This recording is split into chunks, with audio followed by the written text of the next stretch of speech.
joint work together with my colleague Alessia Havreluk. We studied the effect of microbial metal resistance on the environment and human.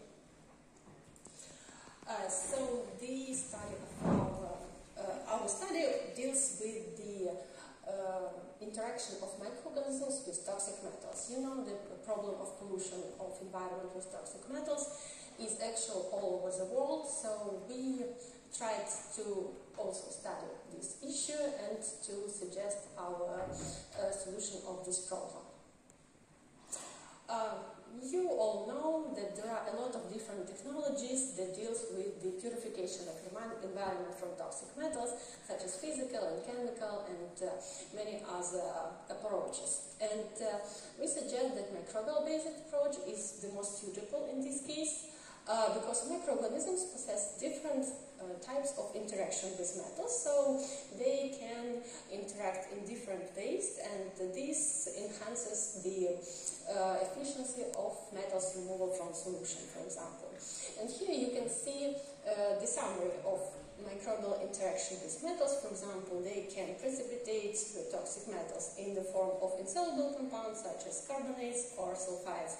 They can accumulate inside of cells or bind with different compounds of the cell wall and so on, and also reduce some soluble compounds that are toxic for environment to insoluble forms, for example, like chromium 3 hydroxide.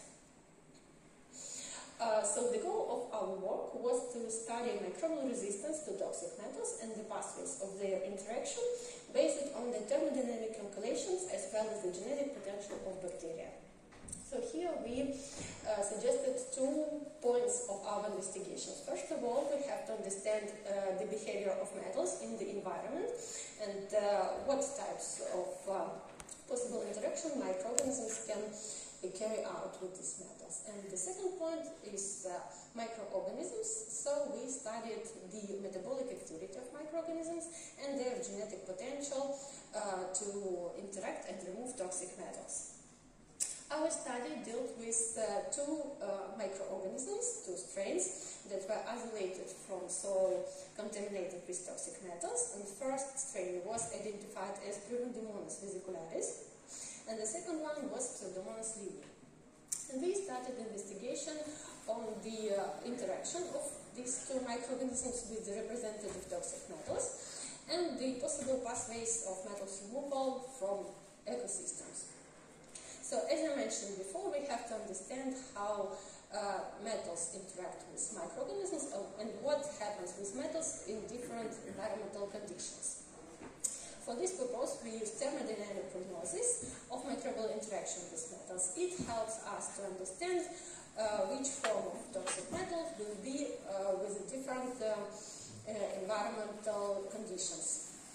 As we mentioned before, microorganisms can carry out the reaction of interaction with metals only in the zone of water thermodynamic stability, and its limits at the pH close to 7 is minus 414 millivolts and plus 814 millivolts. So only in this zone microorganisms can carry out their interaction with metals.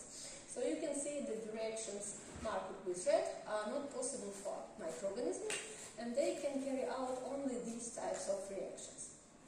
And as we understand, for bioremediation, for removal of metals from solution, we can use only this reaction on the example of chromium compounds, and it helps to reduce soluble and toxic chromate to insoluble and therefore non-toxic chromium 3 hydroxide. So this is the basis of metals behavior in environment on the example of chromium. Similar calculations can be carried out to different metals, actually to all kinds of metals. And here is only the example what can we do with the calculations of metals. Another point, as I mentioned, is the opportunity of microorganisms to interact with toxic metals as well as to maintain homeostasis in the presence of metals. So we started our investigation of 2 strains, as I mentioned before, that was Pseudomonas vesicularis and Pseudomonas livii. We started the investigation with the study of maximum tolerable concentrations, that means the maximum concentration of toxic metals at which microorganisms can still survive and carry out their metabolic activity. So here you can see the difference in the growth of microorganisms in the presence of toxic metals. You can see that Pseudomonas was much more resistant to these studied toxic metals. In some cases, the resistance was up to 10 times, for example, like nickel. And some, not so big, but also we can see that Pseudomonas was much more resistant. And here is a summary of the resistance. We can see the range of toxicity of metals, starting from the less toxic iron-free and the most toxic cobalt-2 compounds. This was the first step that helped us to understand the limit of possibility of microbial growth. The next step was also to analyze not only the limit of this growth, but also the dynamics of interaction with metals. And here you can see the dynamics of growth in the presence of different toxic metals. The patterns was quite similar. We can see that Pseudomonas linear was much more resistant to different kinds of toxic metals. And here you can see the dynamics of growth. For example, we can see that Brevondimonas was quite resistant to chromium up to the concentration of 100 ppm, but 250 was a lethal concentration. There is no growth of microorganisms. On the contrary, we can see that Pseudomonas linear was very resistant to the chromate concentration up to 100 ppm, and even 250 allowed it to grow forward. If we look on iron compounds, we can see that it was not so toxic for microorganisms, and even the concentration of 2500 ppm didn't affect directly to the growth of microorganisms. Here are the following results. The growth in the presence of cobalt for both of these microorganisms and nickel. You see the situation is quite similar. Brevondimonas vesicularis was not very resistant to this metal. We can see it with the prolongation of lag phase, and the growth started only after almost two days of cultivation. And on the contrary, fast growth of Pseudomonas lineae, even at quite high concentration of cobalt and nickel.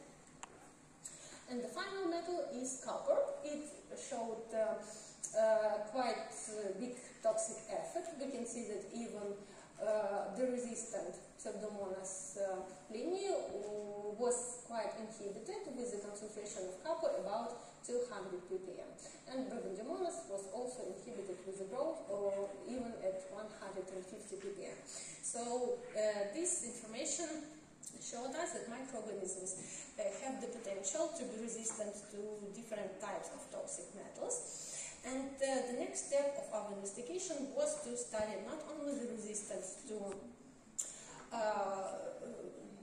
toxic metals, but also to organic compounds. You know that there is the connection between the resistance to toxic metals and antibiotics, so we wanted to understand if there is some connection in this field. So we analyzed that minimum inhibitory concentrations of some kinds of antibiotics. You can see them on the slide. It is amikacin, amoxicillin, ceftazidime, doxycycline, and polymyxin B. And what we saw that the patterns were quite similar as the resistance to toxic metals. So the Pseudomonas lineae showed much more higher resistance to these antibiotics. For amoxicillin, ceftazidime, and doxycycline, there was even not identified the minimum inhibitory concentration in the studied diapason. That means that this microorganism was quite resistant to this toxic metal, to these antibiotics. And here is also the dynamics of growth of microorganisms in the presence of different antibiotics. It confirmed our suggestion, our results, that Pseudomonas was much more resistant, except of the resistant to amikacin. Brevondimonas vesicularis was much more resistant. The minimum inhibitory concentration for each it was up to 128 ppm. And on the contrary, Pseudomonas lineae was not resistant to this antibiotic. But following, this situation is quite quite similar. Rhabdomonas was not so resistant, but Pseudomonas had quite big resistance. Similar situation is for another antibiotics, you can see that on the slide. And finally, for polymyxin B, we also have had quite similar situation. So we understood that microorganisms possess different types of resistance and different ability to maintain the homeostasis in the presence of toxic metals and antibiotics. So we wanted to analyze what was the reason of such difference in the resistance. We started the analysis with the study of the genomes of these bacteria. The genomes were sequenced and uploaded to the database, and the analysis of the genes that are responsible for metal and antibiotic resistance were carried out with the platform, the Bacterial and Viral Bioinformatics Resource Center. And here is our result. We can see that the genomic analysis of our strains was in the close connection to our experimental results. We can see that Pseudomonas lineae possessed much more genes responsible for metal resistance and antibiotic resistance. On the contrary to Pseudomonas vesicularis, you can see that the total amount of genes was much less, and that confirmed why Pseudomonas was so resistant. Here you can see the maps where the genes are situated in the circular genome of Pseudomonas vesicularis, and different colors show the genes responsible for resistance to different toxic metals and antibiotics. The following investigation took place to analyze the function of each gene, and here is also like one example. For example, we analyzed the gene that is situated here, and it is responsible for copper resistance. It is copper resistance proteins B or COP-B, and this is the specific gene that encodes protein responsible for the export of copper-2, toxic copper-2, from the cell. And here you can see the model built with the help of NPI, bioinformatic toolkit, and similar investigation was carried out for all of these genes, and as a summary we can say that most of the genes were responsible for the removal of toxic metals or antibiotics from the cell of microorganisms, and this was the platform for metal and antibiotic resistance of the studied strains. And you can see that the situation with Pseudomonas lineae was even more interesting. You can see there are much more such genes, and it takes some time to analyze all of them, but the pattern is quite similar. Most of the genes were responsible for encoding proteins that help to remove metals or antibiotic from solution, as well as some genes were responsible, for example, for reduction of chromates to insoluble compounds. And as a conclusion, we can say that our experimental data indicates the variations in the resistance of microorganisms to toxic metals and antibiotics. We suggest that this resistance takes place because of the genetically determined mechanisms, and as our results showed, most of them are connected with the removal of toxic metals from the cell, and this is the mechanisms of the resistance of microorganisms to toxic metals.